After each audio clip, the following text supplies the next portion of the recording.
Hello दोस्तों, स्वागत है आपका हमारे YouTube channel Hindi by Kaushik sir पे। दोस्तों, जैसा कि आपको पता है एचटेट के लिए हमने क्लासेस स्टार्ट की है फ्री ऑफ कॉस्ट। अब की बार एचटेट पार, ठीक है। तो उस क्लास की मुहिम में 5वीं क्लास हमारी समाज की थी और आज हम जो कर रहे हैं वो NCERT में जो समास दिए गए हैं उनको कर रहे हैं, ठीक है दोस्तों। तो यहाँ पे देखिएगा, समसन में वो समास है, समसन करने को ही समास कहा जाता है। ये हो चुका है हमारा। और इसमें हमने किया था कि समास का शाब्दिक अर्थ, समास का शाब्दिक अर्थ हमने कर लिए थे, समास के भेद वगैरह हमने कर लिए थे और अविभाव समास भी हम कर चुके थे। फिर भी हम दोबारा से एक बार एग्जाम्पल को देख लेते हैं। जैसे उपग्रामम, अगर शब्द हमसे पूछा जाए कि कौन सा समास है तो हम कहेंगे अविभाव समास। अगर विग्रह किया जाए तो ग्रामस्य समीपे कहेंगे, ठीक है। तो निर्जनम में जनानाम अभाव है, अनुरथम रथस्य पश्चात है, प्रतिगृहम गृहम गृहम प्रति, यथाशक्ति शक्तिम अनतिक्रम्य, सचक्रम चक्रेण चक्रेण सहितम अर्थात चक्र के साथ। तो इस प्रकार से दोस्तों हमारे अविभाव समास बनते हैं सहित अर्थ में, सीमा अर्थ में और प्रत्येक अर्थ में, पश्चात अर्थ में, अभाव अर्थ में, समीपता अर्थ में। इस प्रकार से हमारे क्या बनते हैं, अविभाव समास बनते हैं। अब अगर उसके बाद बात करें दोस्तों तत्पुरुष समास की, तत्पुरुष समास में क्या कुछ होता है चलिए बात करते हैं। दोस्तों यहाँ पे लिखा गया प्रायेण उत्तर पद प्रधान है तत्पुरुष समास है। इसका मतलब है दोस्तों प्राय जो उत्तर पद होता है हमारा, दूसरा पद होता है हमारा, वो प्रधान होता है कहाँ पर, तत्पुरुष समास में। इस समास में प्राय उत्तर पद की प्रधानता होती है और पूर्व पद जो हमारा होता है विशेषण का कार्य करता है। ये चीज़ हमें ध्यान रखनी है। उत्तर पद की विशेषता का, जो उत्तर पद के विशेषण का कार्य करता है, और समस्त पद जो होता है पूर्व पद की विभक्ति का लोप हो जाता है। जब समस्त पद बनाएंगे तो पूर्व पद में जो विभक्ति है उसका हम लोप कर देते हैं। जैसे अगर हम उदाहरण की बात करें, राजपुरुष है, यहाँ पे अगर बात करें राजा का पुरुष, इस प्रकार से शब्द बनेगा, ठीक है। तो जैसे अब उदाहरण की बात करें दोस्तों, अब हम केवल और केवल NCERT कर रहे हैं क्योंकि हमने जो पहले किया था वो बेसिक रूप से जो समास थे एक अच्छे तरीके से, क्योंकि अब की बार क्या है शेमुशी प्रथम भाग है, द्वितीय भाग है, इस प्रकार से NCERT भी आपके सामने देखने को आपको मिलेगी स्टेट में। तो ग्राम गतः में क्या होगा, ग्रामम गतः, इस प्रकार से इसका विग्रह होगा।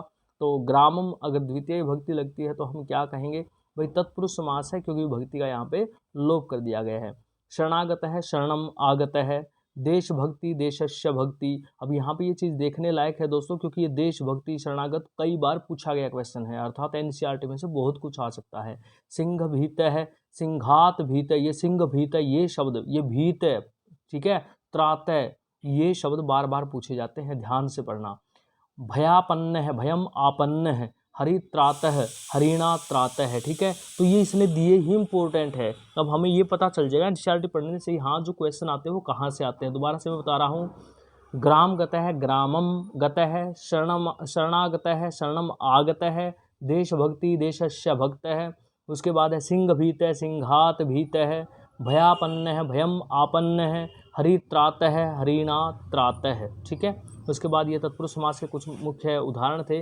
अब बात करते हैं प्रमुख जो भेद होते हैं कर्मधारय और द्विगु। तत्पुरुष समास के दो प्रमुख भेद होते हैं, कर्मधारय और द्विगु, ठीक है।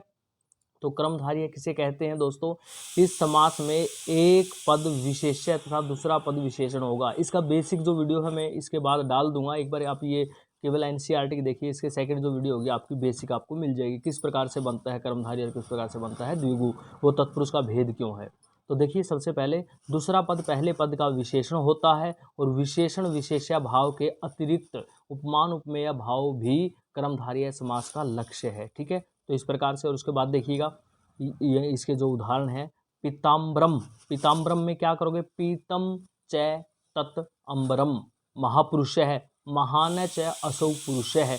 यहाँ पे आपको जो 200 विग्रह है उसको बिल्कुल ध्यान से देखना है, क्योंकि कई बार डायरेक्ट ही विग्रह आपसे पूछा जाता है। पीताम्बरम, पीतम च तत् अम्बरम, महापुरुष है, महान च असौ पुरुष है, कज्जल मलिनम, कज्जलम इव मलिनम, नीलकमलम, नीलम च तत्कमलम, मीन नयनम, मीन इव नयनम, क्योंकि मीन नयन बोला है ना मछली के समान, तो मीन इव नयनम, मुख कमलम, कमलम इव मुखम। तो इस प्रकार से इसका विग्रह बनेगा। दोस्तों हमसे स्टेट में कई बार विग्रह ही पूछा जाता है, ठीक है।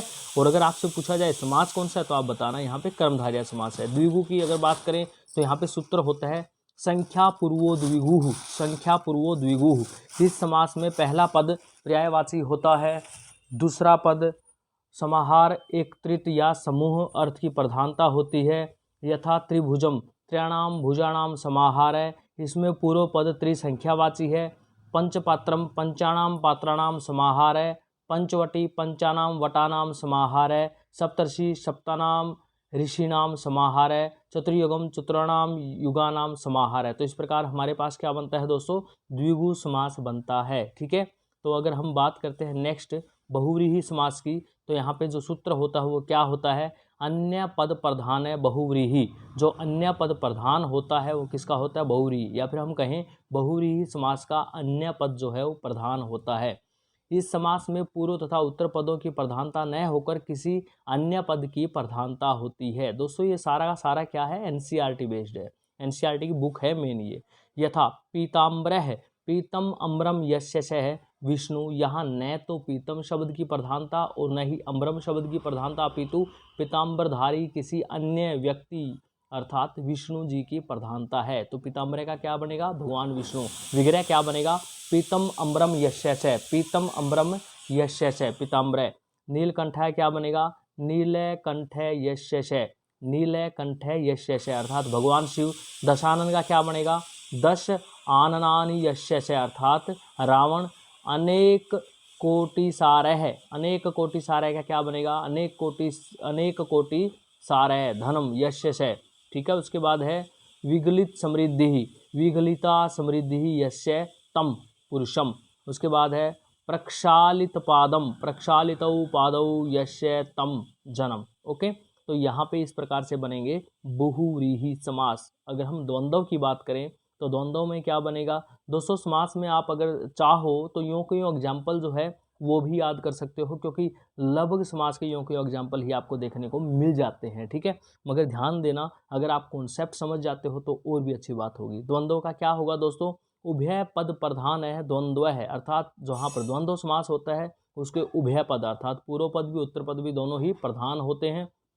उसके बाद उदाहरण की अगर बात करें दोस्तों, यथा यहाँ पे अर्थात उदाहरण के रूप में आया कि राम लक्ष्मणौ, रामश्च लक्ष्मणश्च। यहाँ पे ध्यान देना होगा दोस्तों, जहाँ पर द्वंद्व समास होता है बीच में च जो है वो लगाना पड़ता है, क्योंकि दोनों में पदों की बराबरी है। पितरौ, माता च पिता च, धर्मार्थ काम मोक्षः, धर्मश्च अर्थश्च कामश्च मोक्षश्च। ठीक है, वसंत ग्रीष्म शिशिराः, वसंतश्च ग्रीष्मश्च और शिशिरश्च, ये ऋतुएं हैं। ठीक है, उसके बाद दोस्तों यहाँ पे अगर बात करें तो इस प्रकार से समास दिए गए थे, जैसे पृथ्वीम परितो व्याप्त। तो यहाँ पे ना ये तो एग्जाम्पल दिए गए हैं। तो इस प्रकार से दोस्तों एनसीईआरटी में जो समास थे आपके 10वीं क्लास में जो दिए गए थे वो मैंने यहाँ पे आपको दिखाए हैं, क्योंकि दोस्तों एनसीईआरटी का जिक्र अब की बार यहाँ पे किया गया कि एनसीईआरटी की ये बुकें जो हैं यहाँ से क्वेश्चन पूछे जाएंगे, तो अधिकतर आपको समास यहाँ से देखने को मिल जाएंगे। इसलिए मैंने सोचा कि सबसे पहले ना 10th क्लास में जो समास दिए गए हैं सबसे पहले वही हम एक बार दोहरा ले। तो दोस्तों इसको ज़रूर देखना इस वीडियो को, और जो एग्जाम्पल है उसको बिल्कुल यूँ का यूँ याद कर लेना।